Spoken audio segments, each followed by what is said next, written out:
আমরা সবসময় চিন্তা করি কি নিয়ে? রিজিক নিয়ে।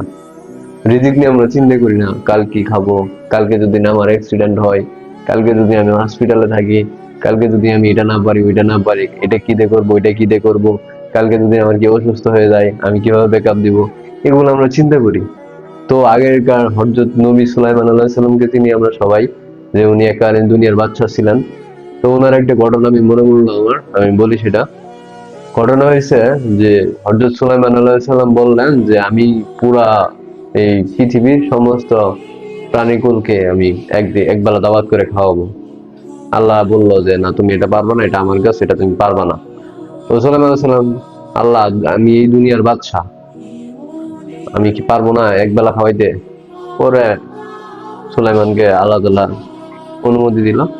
পরে সুলাইমান আলাইহিস সালাম রান্না বান্না শুরু করলেন। 40 কিলোমিটার পর্যন্ত তিনি রান্না বান্না করলেন, স্তূপ বানাইলেন, পাহাড়ের মতো করে স্তূপ বানাইলেন, ডেক দিয়ে বিয়ে যে ডেক গুলা দিয়ে রান্না করে এই ডেক গুলাতে। তো রান্না বান্না শেষ হলো, দাওয়াত দেওয়া হইলো দুপুরের খাবার জন্য। একটা তিমি মাছ এসে বলতেছে যে আমাকে সবার আগে খাবার দিতে হবে, আমাকে সবার আগে খাবার দিতে হবে। সুলাইমান আলাইহিস সালাম বললো কেন, সিরিয়াল অনুযায়ী তোমার কাছে খাবার যাবে? কয় না, আমার অনেক ক্ষুধা লাগছে, আমাকে এক্ষণ খাবার দিতে হবে, যদি আমি তোমার খাবার না জন্য মরে যাই তাহলে এটার দায়ভার কিন্তু তুমি হবা। পরে সুলাইমান আলাইহিস সালাম একটু ভয় পাইলেন। পরে তাই বললেন, যারা দায়িত্বে ছিল তাদের বললেন যে তিনি কে আগে খেতে দাও।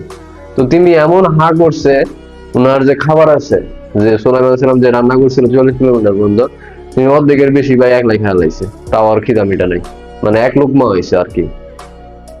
আল্লাহ তাআলা ওরে এরকম খাবার 3 লুকমা খাবার খাওয়াই সমুদ্রের ভিতরে।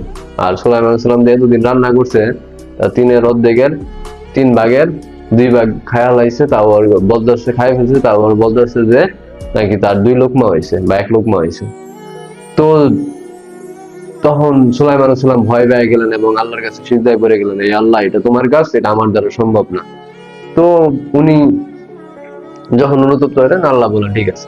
তো আমরা এই গল্প থেকে বা এই কাহিনী থেকে এটাই জানতে পারি বা এটাই শিখতে পারি যে আমাদের হাতে রিজিক নেই, আমরা জাস্ট আমাদের মোতাবেক পরিশ্রম করে যেতে পারবো, বাকিটা আল্লাহর কাছে, সফলতা আল্লাহর কাছে। পরিশ্রমটা জাস্ট আমাদের করতে হবে, বসে বসে থাকলে তো আর রিজিক আসবে না। কিছু একটা করার ট্রাই করতে হবে, রিস্ক নিতে হবে, হ্যাঁ, এটুকুলা করতে হবে। জাস্ট আমরা এটুকুই করতে পারবো। যদি আমরা দুনিয়ার খামচায়ও নি, সেটাতে বরকতও থাকবে না, হবেও না, কারণ রিজিক আল্লাহর হাতে। আল্লাহ হাফেজ।